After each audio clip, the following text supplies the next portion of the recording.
अस्सलाम वालेकुम। Welcome to my YouTube channel. आज के इस टॉपिक में बेसिकली हम लोग डिटेल में ये एंडोप्लाज्मिक रेटिक्यूलम को पढ़ेंगे, जो कि एक इम्पॉर्टेंट ऑर्गेनेल है यूकैरियोटिक सेल का। अब आपने याद रखना है कि अगर हम जो एंडोप्लाज्मिक रेटिक्यूलम की बात करते हैं तो एंडोप्लाज्मिक रेटिक्यूलम प्रेजेंट होता है सिर्फ यूकैरियोटिक सेल में, जबकि प्रोकैरियोटिक सेल में आप जानते हैं कि उसमें कोई भी ऑर्गेनेल ऑलमोस्ट मौजूद नहीं होता। तो यूकैरियोटिक सेल में सिर्फ एंडोप्लाज्मिक रेटिक्यूलम मिलेगा। तो हम स्टार्ट करते हैं। अब हम स्टार्ट इस डायग्राम से करते हैं। लेट सपोज कंसिडर करते हैं कि एक एनिमल सेल है। एनिमल सेल के अंदर आप देख रहे हैं कि ये मेम्ब्रेनस चैनल है। ये जो मेम्ब्रेनस चैनल है, इसका एक किनारा ये न्यूक्लियर मेम्ब्रेन से जुड़ा हुआ है और दूसरा किनारा सेल मेम्ब्रेन से जुड़ा हुआ है। इस मेम्ब्रेनस चैनल को ही हम बेसिकली क्या कहते हैं, एंडोप्लाज्मिक रेटिक्यूलम कहते हैं। तो मैंने यहाँ पर लिख दिया इट इज अ फ्लैटेंड। अब फ्लैटेंड का मतलब क्या है कि अगर इस एंडोप्लाज्मिक रेटिक्यूलम को आप जूम करके निकाल कर देखेंगे तो ये फ्लैट होते हैं, फ्लैट से मेम्ब्रेन्स होते हैं इनमें। तो जब भी हम इसको क्या कह रहे हैं, it is a flattened membranous channel that extend from nuclear membrane to cell membrane. अब अगर हम इसकी बात करते हैं तो एक साइंटिस्ट था पोर्टर। पोर्टर ने 1945 में सबसे पहले रिपोर्ट किया एंडोप्लाज्मिक रेटिक्यूलम को कि किसी भी यूकैरियोटिक सेल में एक मेम्ब्रेनस चैनल मौजूद होता है, उसको हम कहते हैं एंडोप्लाज्मिक रेटिक्यूलम। इसके बारे में बताया था पोर्टर ने। इस साइंटिस्ट का नाम याद रखेंगे आप एमसीक्यूज के हवाले से। अब नाउ अगर हम आगे की तरफ मूव करते हैं कि लेट सपोज इस एनिमल सेल के एंडोप्लाज्मिक रेटिक्यूलम को हम डिटेल में जरा माइक्रोस्कोप के थ्रू बना कर देखते हैं। अब थोड़ा सा हमें न्यूक्लियस के बारे में पता होना चाहिए। ऑलरेडी हम इससे प्रीवियस लेक्चर में हम डिस्कस कर चुके हैं, तो वहां से आप जाकर न्यूक्लियस को अच्छी तरह आप स्टडी कर सकते हैं। लेट सपोज ये न्यूक्लियस है। ऑलरेडी हम जानते हैं कि न्यूक्लियस के अंदर छोटे छोटे से पोर्स होते हैं, उन पोर्स को हम कहते हैं बेसिकली न्यूक्लियर पोर। फिर हमने पढ़ा था कि न्यूक्लियस के खुद कितने मेम्ब्रेन्स होते हैं, दो। एक को हम कहते हैं आउटर मेम्ब्रेन और एक को हम कहते हैं इनर मेम्ब्रेन। और इनर मेम्ब्रेन के दरमियान ये जो स्पेस होता है इसको हम कहते हैं पेरी न्यूक्लियर स्पेस। अब देखें, ये लेट सपोज इनर मेम्ब्रेन है न्यूक्लियस का और ये लेट सपोज आउटर मेम्ब्रेन। अब इस आउटर मेम्ब्रेन को आप देख रहे हैं, ये आउटर मेम्ब्रेन यहां से एक्सटेंड हुआ है, फोल्ड हुआ है, ये आगे मजीद जा रहा है। ये जो आउटर मेम्ब्रेन आगे निकल कर जा रहा है ना, इस पूरे स्ट्रक्चर को ही हम क्या कहते हैं, बेसिकली एंडोप्लाज्मिक रेटिक्यूलम कहते हैं। तो इट मींस कि आउटर मेम्ब्रेन जो होता है ना वो न्यूक्लियस का, वो फर्दर एक्सटेंड हुआ है, पूरे सेल में फैला हुआ है। उसे बेसिकली हम क्या कह रहे हैं, एंडोप्लाज्मिक रेटिक्यूलम कहते हैं।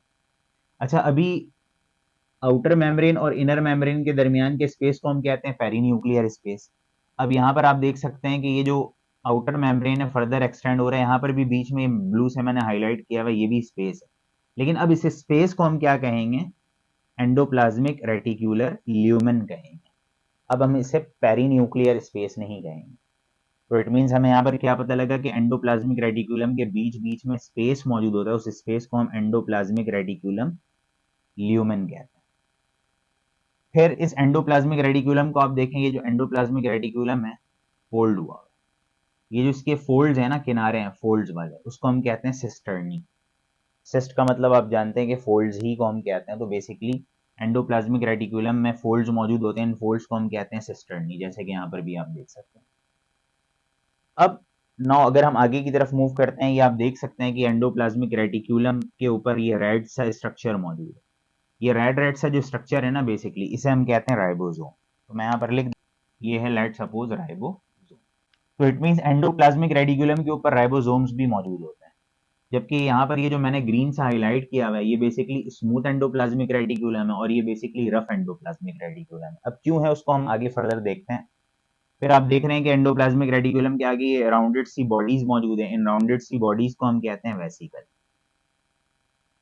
तो हम एक काम करते हैं, लेट सपोज हमने ये एक छोटे से मेम्ब्रेन को कट आउट किया और कट करने के बाद इसको बाहर निकालकर जरा डिटेल में हम देख रहे हैं। अब ये याद रखिएगा कि अगर हम एंडोप्लाज्मिक रेटिकुलम के मेम्ब्रेन की बात करते हैं तो बिल्कुल इसकी मेम्ब्रेन सेल मेम्ब्रेन के जैसे ही होती है, यानी कि लिपिड बाइलेयर होता है। सेल मेम्ब्रेन को हमने ऑलरेडी डिस्कस किया हुआ है। सिंपली हमने क्या किया कि एंडोप्लाज्मिक रेटिकुलम के मेम्ब्रेन को कट आउट किया और हम माइक्रोस्कोप के थ्रू देखना चाह रहे हैं।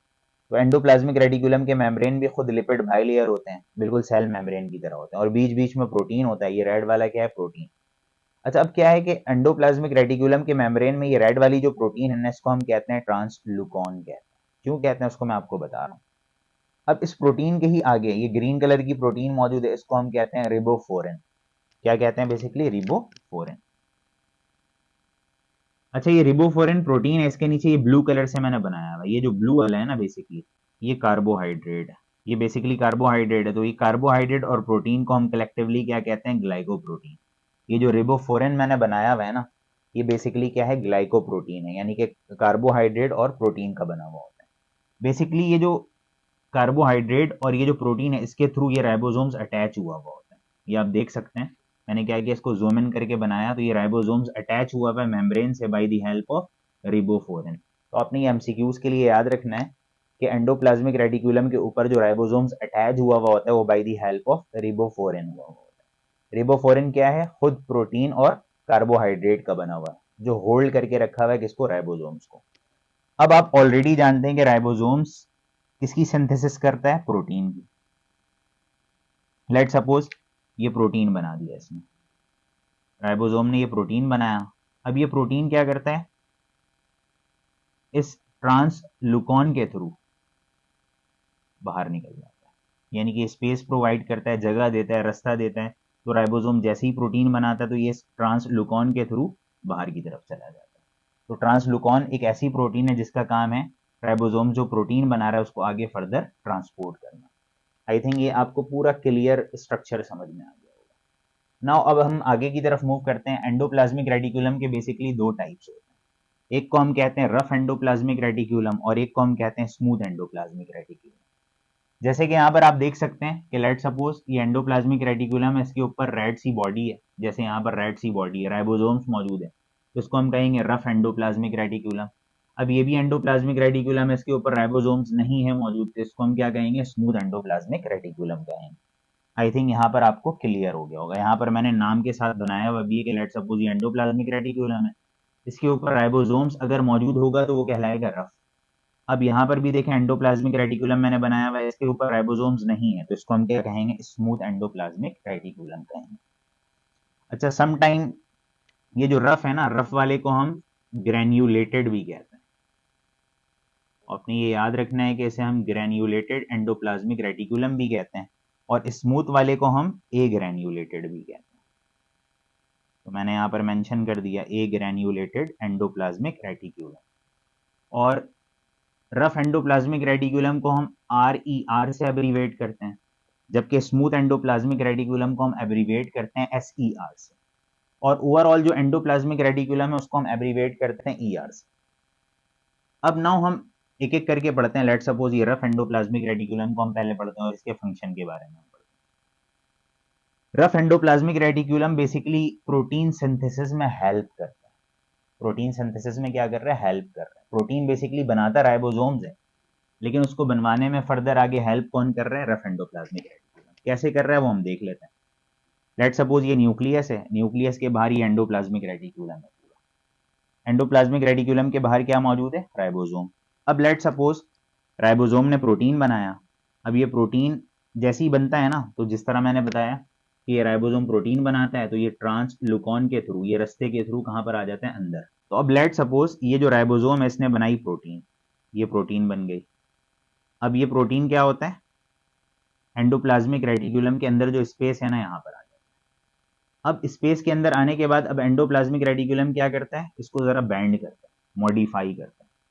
और मॉडिफाई करने के बाद एंडोप्लाज्मिक रेटिकुलम से ये जो प्रोटीन है ना बाहर निकल जाता है। अब बाहर निकलता है तो वेजिकल की शक्ल में निकलता है, यहाँ पर मैंने बनाकर रखा हुआ है। अब वेजिकल क्या है आपको क्लियर समझ में आ गया होगा कि बेसिकली जो प्रोटीन राइबोसोम बनाता है वो प्रोटीन अंदर की तरफ आता है, एंडोप्लाज्मिक रेटिकुलम उसको थोड़ी सी बैंड करता है, मॉडिफाई करता है, मॉडिफाई करने के बाद बाहर निकाल देता है।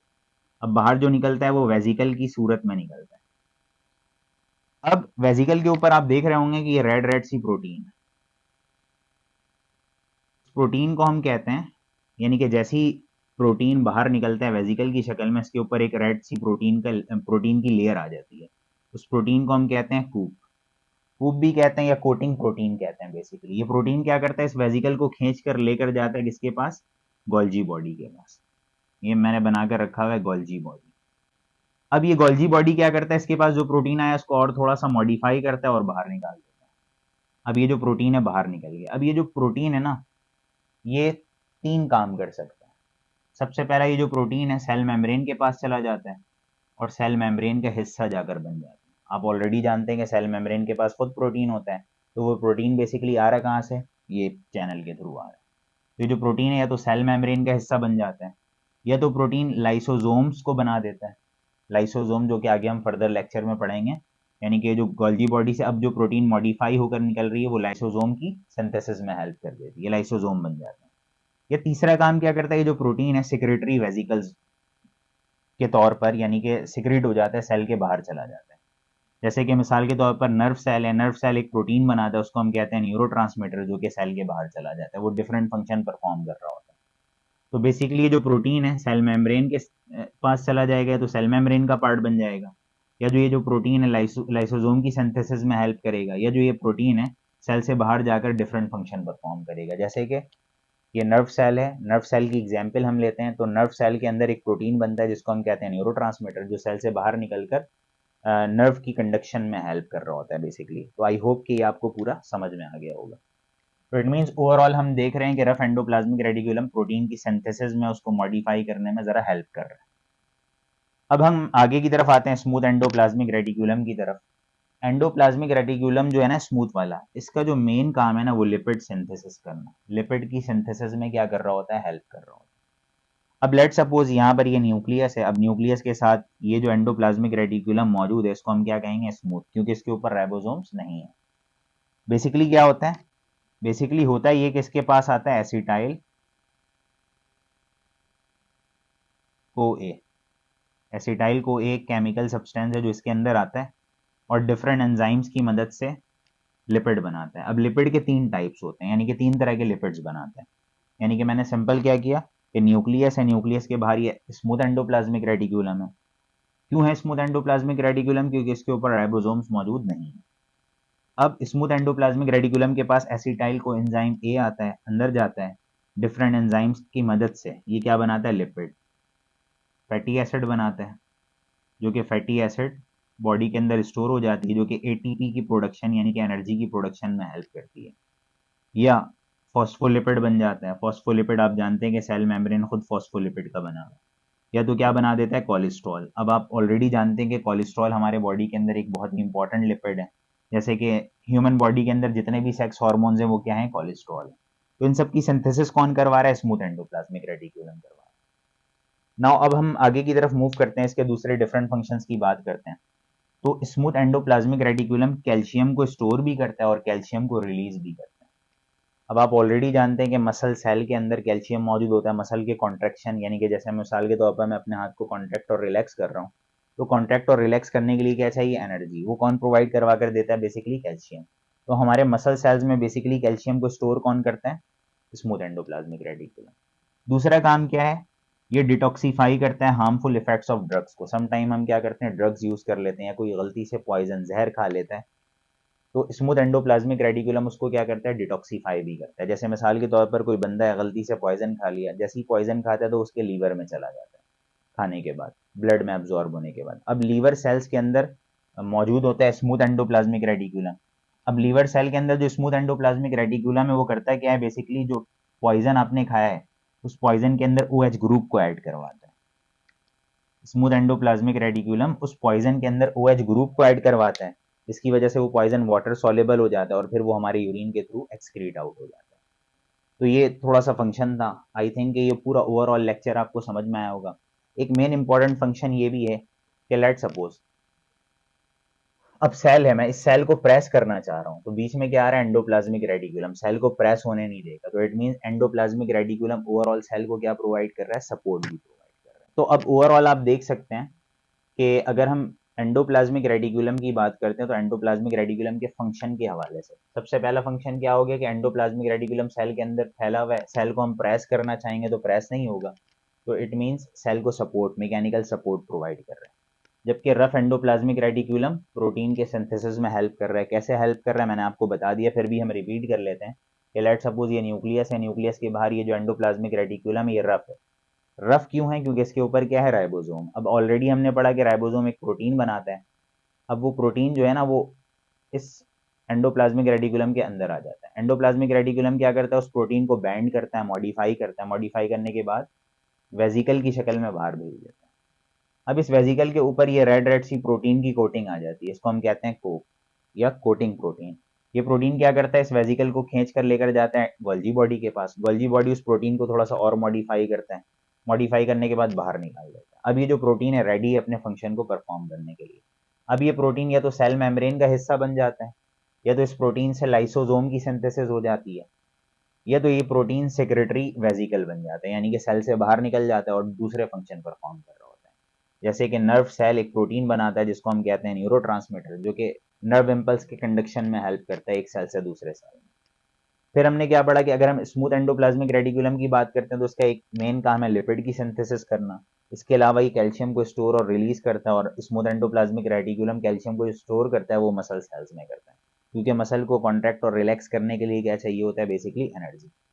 फिर उसके अलावा डिटॉक्सीफाई करता है हार्मफुल इफेक्ट्स ऑफ ड्रग्स को, यानी कि हमारा जो लीवर है, लीवर के अंदर सबसे ज़्यादा स्मूथ एंडोप्लाज्मिक रेटिकुलम मौजूद होता है। लीवर सेल्स के अंदर जैसे ही आप पॉइजन गलती से खाते हैं, वो ब्लड में अब्जॉर्ब होने के बाद लीवर तक पहुंचता है, तो लीवर के अंदर स्मूथ एंडोप्लाज्मिक रेटिकुलम है, वो उस ड्रग्स के अंदर या उस पॉइजन के अंदर ऐड करवाता है OH ग्रुप को, जिसकी वजह से वो जो पॉइजन है ना, वाटर सॉल्युबल हो जाता है, हाईली सॉल्युबल। हाईली सॉल्युबल होने की वजह से हमारी बॉडी उस पॉइजन को क्या करती है, यूरिन के थ्रू एक्सक्रीट आउट कर देती है बॉडी से। अब लिपिड की सिंथेसिस कैसे होती है, हमने पढ़ा कि ये जो लेट सपोज न्यूक्लियस है, इसके बाहर ये ग्रीन सा मैंने बनाया हुआ स्मूथ एंडोप्लाज्मिक रेटिकुलम। स्मूथ हम इसको इसलिए कह रहे हैं क्योंकि इसके ऊपर राइबोसोम्स कहीं नजर नहीं आ रहे। अब स्मूथ एंडोप्लाज्मिक रेटिकुलम के पास एसिटाइल को एंजाइम ए आता है। ये एसिटाइल को एंजाइम ए करता है क्या है, डिफरेंट एंजाइम्स की मदद से फैटी एसिड बनाता है। फैटी एसिड हमारे बॉडी के अंदर स्टोर होकर एटीपी जनरेट करेगी। बिल्कुल उसी तरह से एसिटाइल को एंजाइम है, फिर डिफरेंट एंजाइम के साथ मिलकर बेसिकली फॉस्फोलिपिड बना रहा होता है और कोलेस्ट्रॉल बना रहा होता है। और कोलेस्ट्रॉल क्या है, ऑलरेडी आप जानते हैं कि हमारे बॉडी के अंदर डिफरेंट सेक्स हार्मोन सारे क्या हैं, कोलेस्ट्रॉल। तो आई होप कि ये पूरा लेक्चर आपको क्लियर कट समझ में आया होगा। तो अपकमिंग वीडियोस में हम इंशाल्लाह गोल्जी बॉडीज को ज़रा देख लेंगे क्योंकि इसका पार्ट है, और लाइसोसोम को देखेंगे, और डिफरेंट ऑर्गेनिल्स को हम कंटिन्यू करेंगे।